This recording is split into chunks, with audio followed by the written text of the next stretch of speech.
All right. I have it on no less of an authority of speaking at DEF CON than Jason Scott here, that everyone is really confused about what room they're supposed to be in, and talks should start like a few minutes late.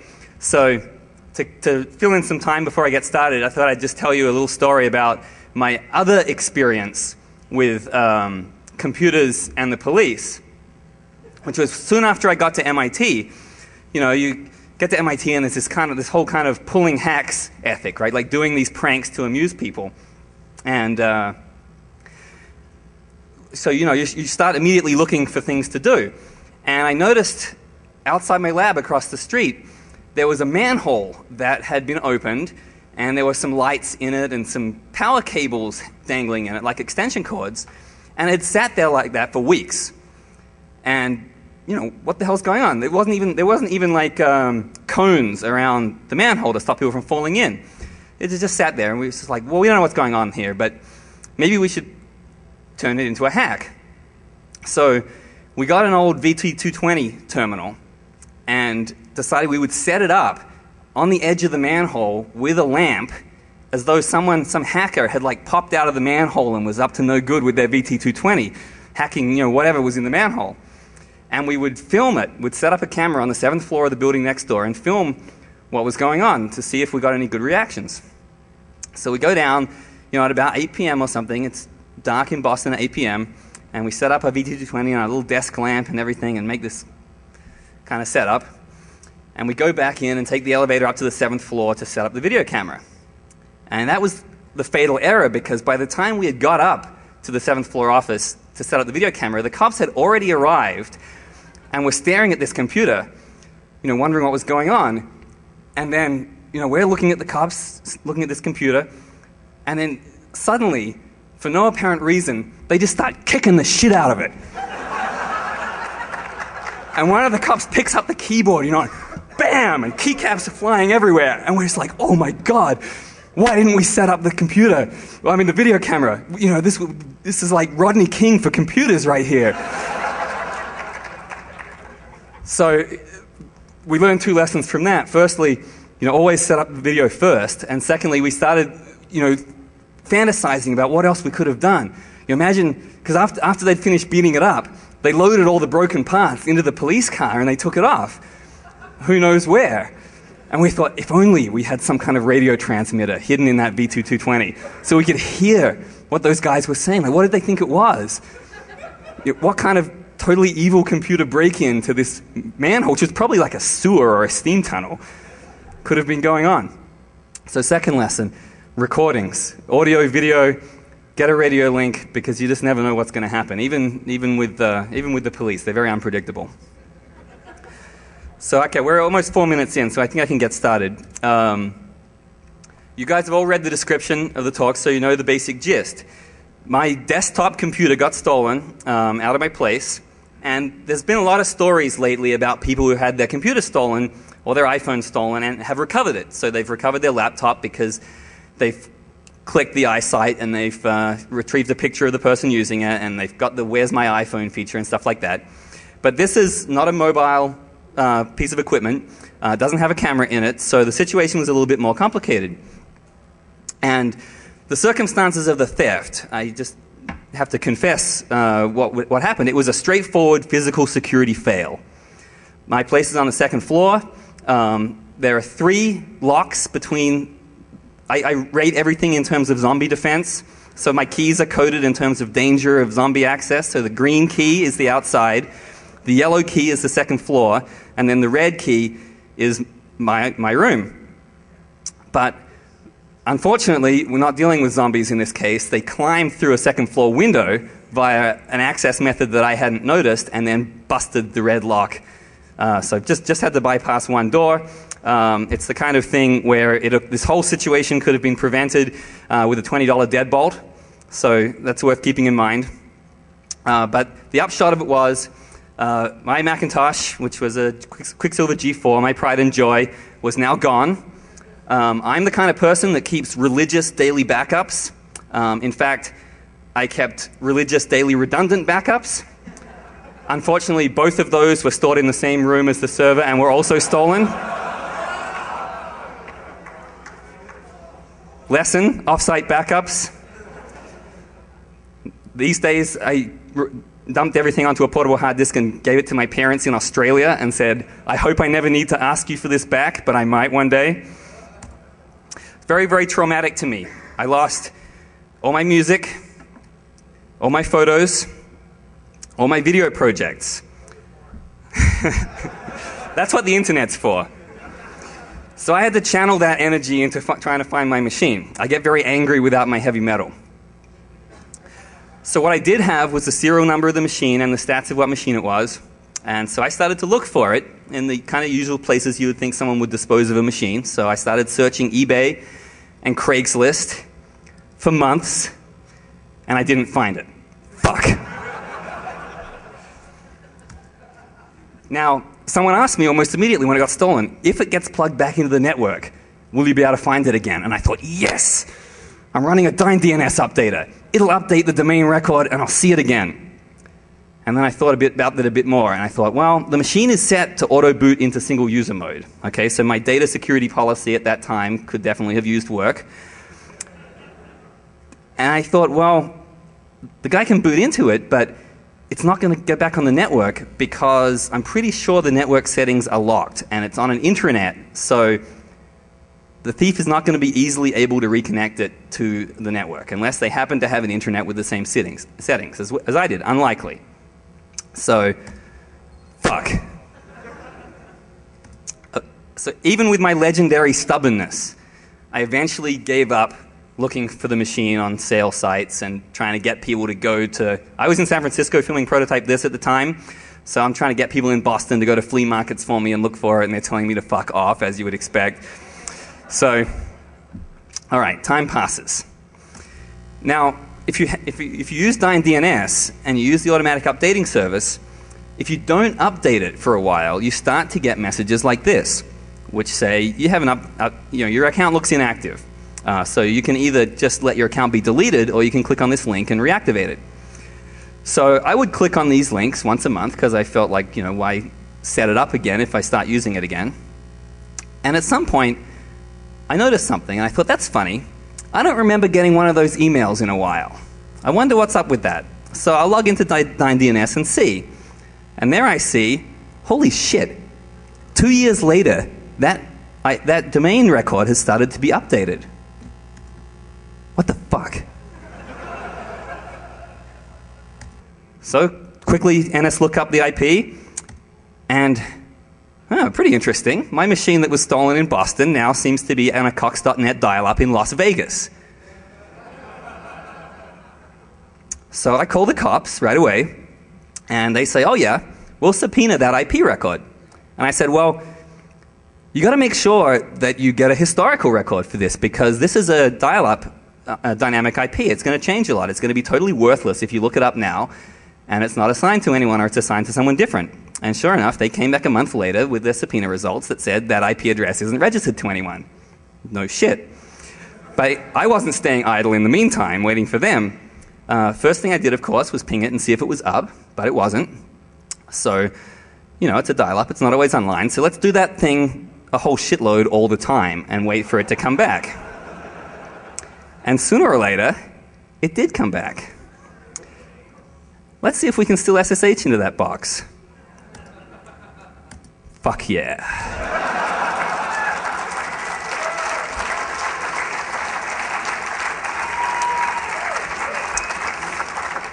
So SSH is not the only service I was running on that machine. I'm also running VNC, so let's see if that's still up. So my machine, I can still SSH to it, I can still VNC to it. The machine has not been reformatted or locked down, but he did at least go to the trouble of changing my desktop background. I'll give him that. Now this is a Macintosh, so we can enter things on the command line that make it do things. Like text-to-speech that comes out of the built-in speaker with no apparent window or source. I am gonna get you, motherfucker.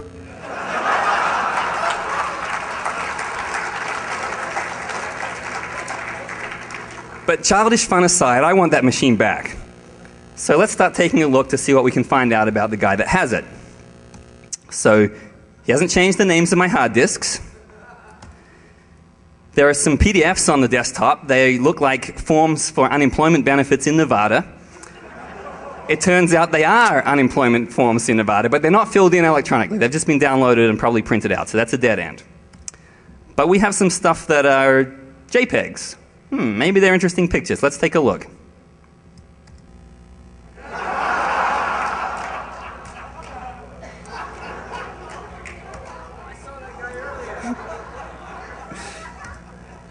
So now, either whoever has this computer is really into saving photos from diamond-earring-wearing-douchebags.com, or these are pretty hilarious self-portraits. So let's find out a little bit more about what this guy's into. Let's take a look at his browser cookie file. So here's an excerpt. So here are some sites. We got blackfatbooty.com, bigbuttbrazilianmoms.com, freebigassporn.com, elephantasses.com. All right. What about some searches? All right, we got sexy, beautiful, fat ass. Got several searches for free porn. Not something I thought that was that difficult to find, all right, but we're getting a psychological profile. Now, I know some of you out there, right? You're thinking, this is my machine, these are my cookies. Huh? Now, I swear to you that they're not. You're just going to have to take my word for that.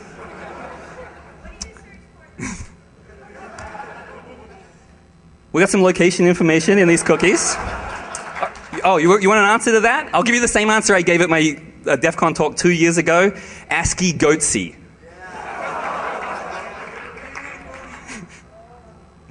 Yeah, so location information in the cookies, but nothing we didn't know. It's all Las Vegas. But a little bit deeper here we find Gmail address. Nice. Thank you, Google, for keeping that stuff very easy to find. So what do we got? We got location in Las Vegas. We got a name. We got a face. We got a Gmail account. And we got a keylogger installed.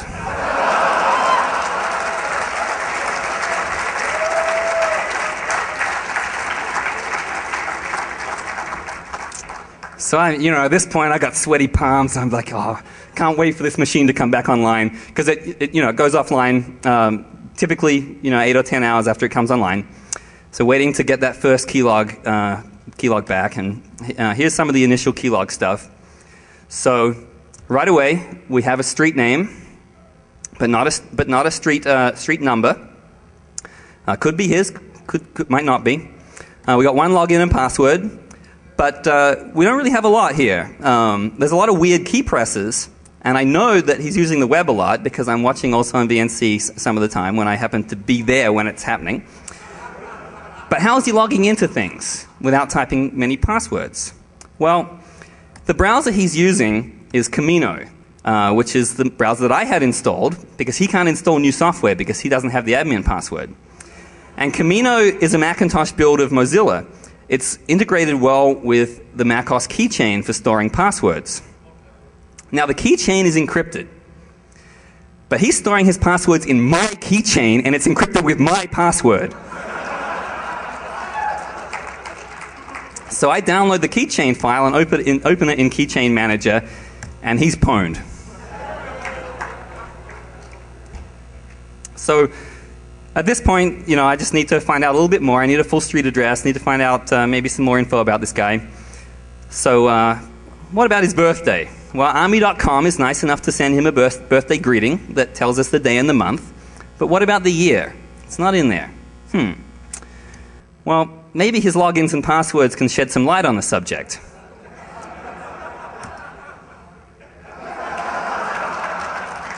You think maybe he was born in 1985? Well, eBay tells us that he was.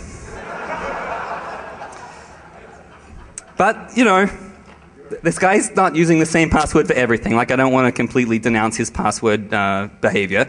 He does mix it up a bit. We've got some twiddling on the numeric keypad going on for some of these.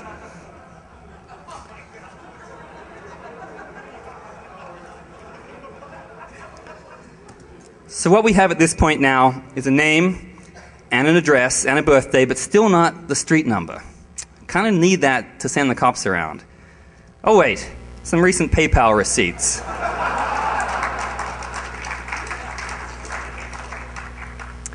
And I don't want to send the police on a wild goose chase. I need some confirmation here. So I happened to be watching one day, and I'm watching him log into his credit card account over VNC. And it's a good thing, isn't it, that his bank's security is strong, and he's got this image identifier that's protecting him from phishing attacks. Doesn't that make us all feel warm and fuzzy? But there we go, logged in. There's the address. So that goes off to the police. But while the police are doing their work, let's take a closer look at this guy. Let's get to know him a bit. He's using my computer. Who is Melvin Guzman? Well, Melvin Guzman is the kind of person who spells his own name wrong on his Facebook page.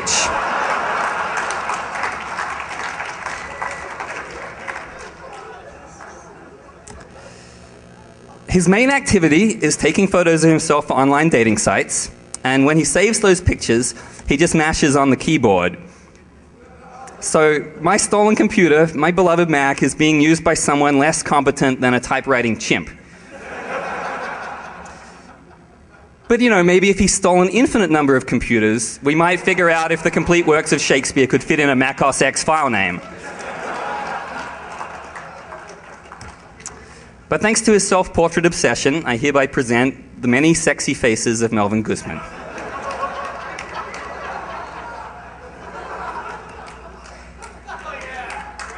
I'm sure the ladies love that one.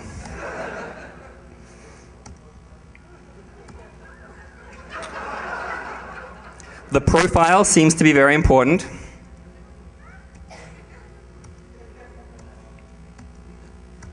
Wink, wink. And all the ladies out there, this man is available.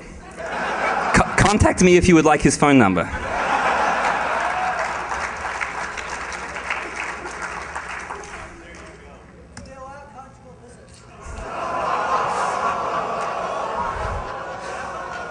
Now, I'm sorry to anyone who wanted to see the full Monty here, but after I originally submitted the slides, the DEF CON staff told me that they might have trouble when they put the videos of this talk on their CDs that they have for sale afterwards. And they might have some trouble with the AV company if I left it in. So I had to search for something to cover up the wiener here, if you like.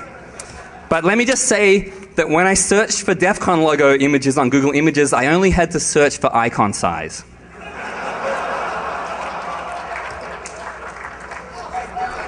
If you've ever wondered what photographers mean when they say make love to the camera, that's what they mean.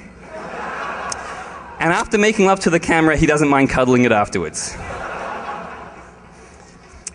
But this seems to work, all right, because the sexy ladies of the internet responded, and it worked out for him. So here's what he was receiving back.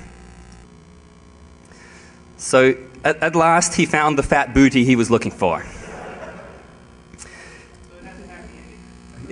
I assume so. But here's a side note on online dating techniques, right? I don't know a lot about this, but I noticed when I was looking at the keylogger that there were a lot of Control V's.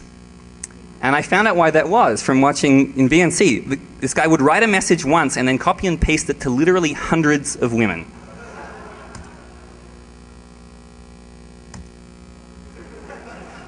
I think this used to be called the shotgun approach, but I don't think they make shotguns that can hit 200 targets at once. So I think maybe we need to call it the nuke from orbit approach. And finally, an interesting bit of info, considering this is a guy using a stolen computer. He's taking an online course for criminal justice. I think he's enrolled in my online course for criminal justice. But armed with all the address information that I was able to give them, the police were able to go and recover the computer. In fact, I think they did that the day after I submitted these DEF CON slides, after the deadline. And it taught me some lessons that I thought I would share with you.